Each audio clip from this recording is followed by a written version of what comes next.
Hello everyone, so in this tutorial I wanted to see a fun experiment. So many times when you begin to model something from the very beginning, usually what you want to do is you go to Lightbox, and of course you can start sculpting by creating everything from sphere.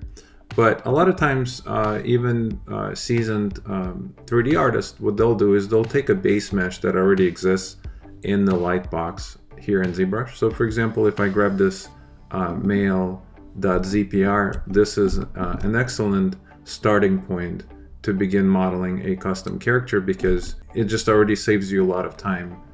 But what happens if you wanted to create, maybe you're making a superhero that is in a specific, action pose? What would be another alternative to maybe posing this character before you begin modeling, or even after, right? So let's say I want to do something a lot more interesting than just having him in the T-pose. So normally what you could do is, obviously you can switch to orthographic view, you can hold down the control key and grab your lasso brush. You can make sure by pressing X that your symmetry is on. And let's say I needed to raise his arms up, so I can make a selection. I can hold down the control key and then click to blend this out. I can hold control and click outside to flip the mask, and then click again a couple times to blend this even more. Then I can go to my move tool. Let's unlock it, put it in position, lock it back up, and now just move it. And you can see that it's crunching a little bit, so I can maybe make sure that it's not pinching too much.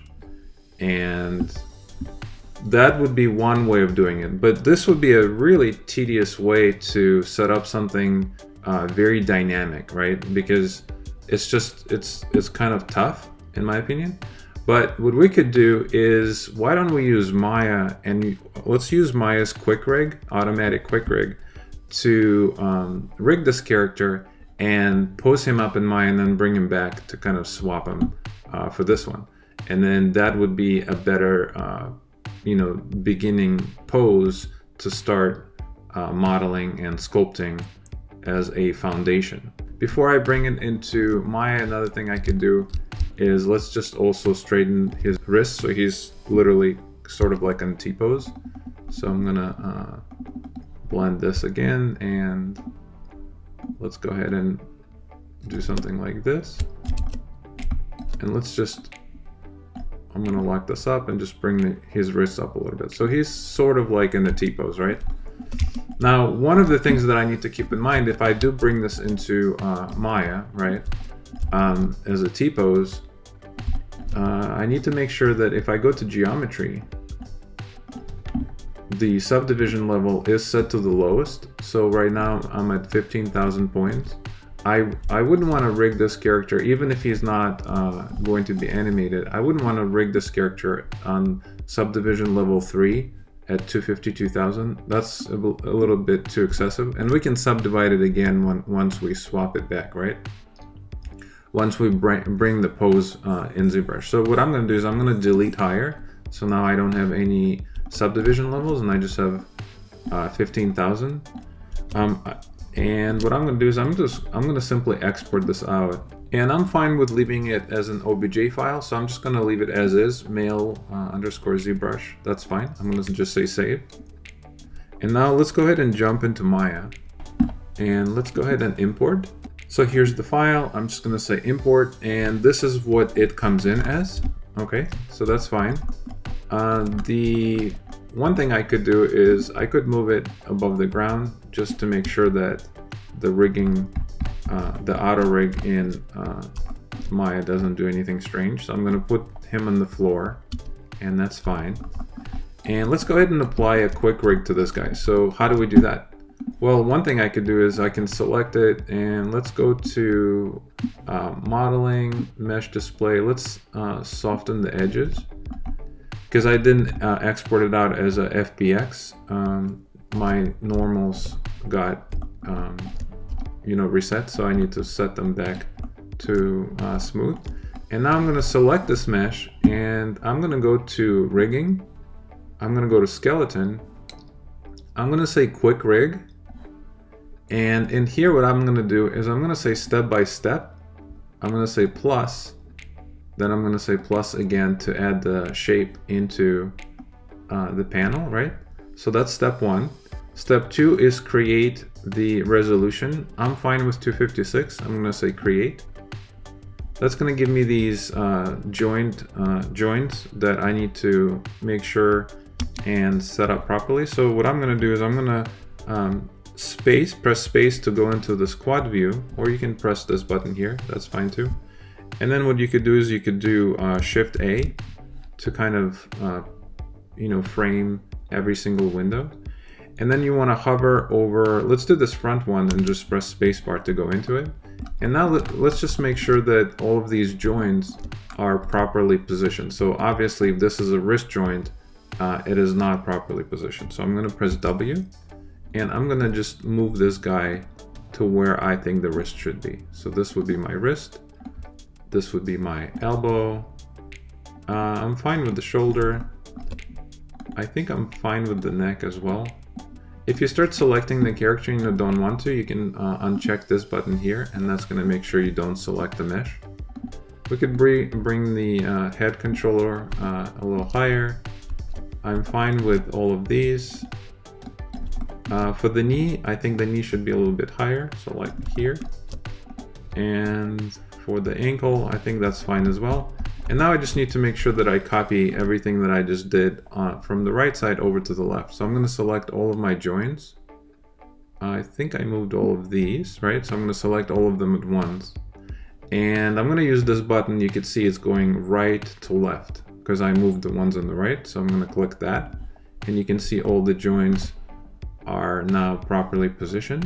Okay, very good. Next, I'm gonna go to step 4, which is gonna say create the skeleton. So I'm gonna say that. That's gonna automatically create the skeleton for me. And the final step is gonna be skinning. So skinning, you can press the settings button and try a few different variations if something doesn't work out for you. Let me reset my settings. What I'm going to do is I'm just going to change the bind method over to geodesic voxel, and I'm going to leave everything as is and just say apply and close. Alright, I am done with the quick rig feature, so I'm going to close that, press spacebar and hover over my perspective view, press spacebar, and let's just take a look. So now if I attempt to move this guy, you can see that he's rigged. I can also see there's some issues that are happening in his leg, but I'm totally fine with that because we are not animating this guy, so I can show you how to quickly fix that. Alright, so now we're in a much better situation to pose this for a dynamic kind of an action pose.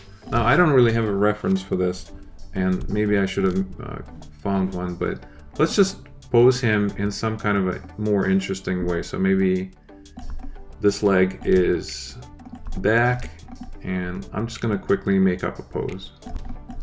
I'm gonna maybe bring his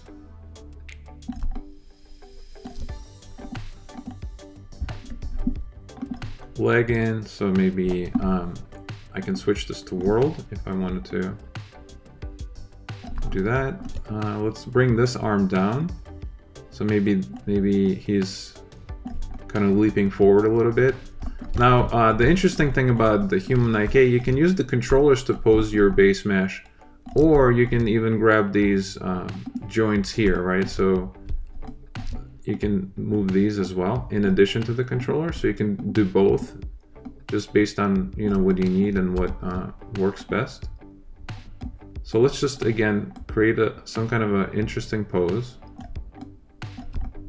Maybe this arm is going to be forward, and maybe let's bring his wrist up. Maybe he's shooting some kind of a plasma something, and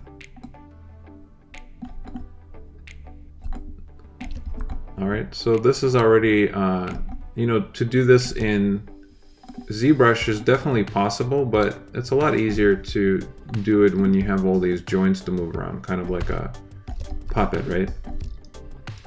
We can also change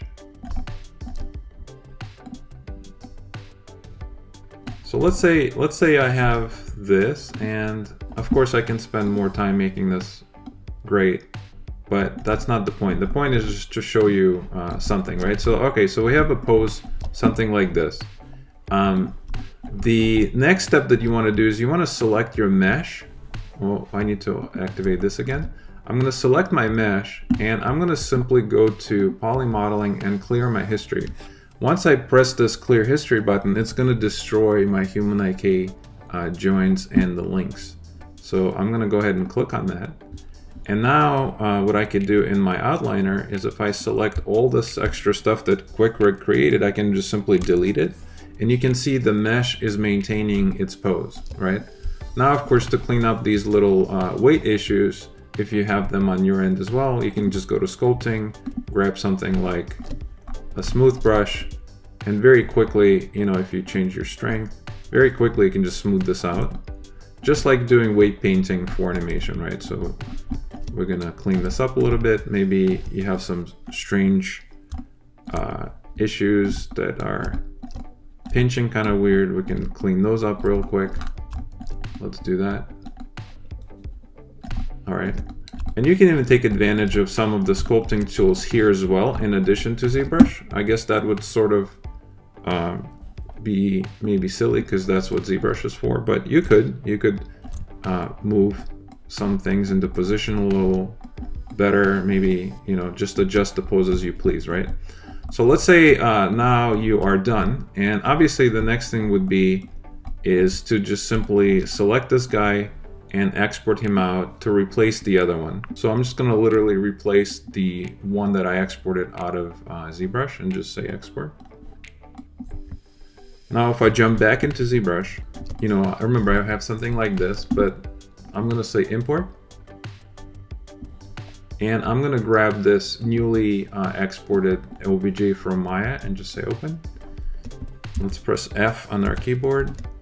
And there you have it. So now you quickly were able to create a custom pose using joins that will be much better to create a dynamic custom sculpt in ZBrush, right? Now, of course, we can do Control D a couple times and bring back our subdivision levels. And in here, obviously, we can go crazy with our sculpting tools and continue sculpting and correcting. But again, this is just a basic exercise. I'm not trying to impress you with the pose. I'm just showing you the workflow. And I hope you find this useful, and feel free to try it out and see if it makes sense on your end. And thank you so much for watching, and I'll see you next video.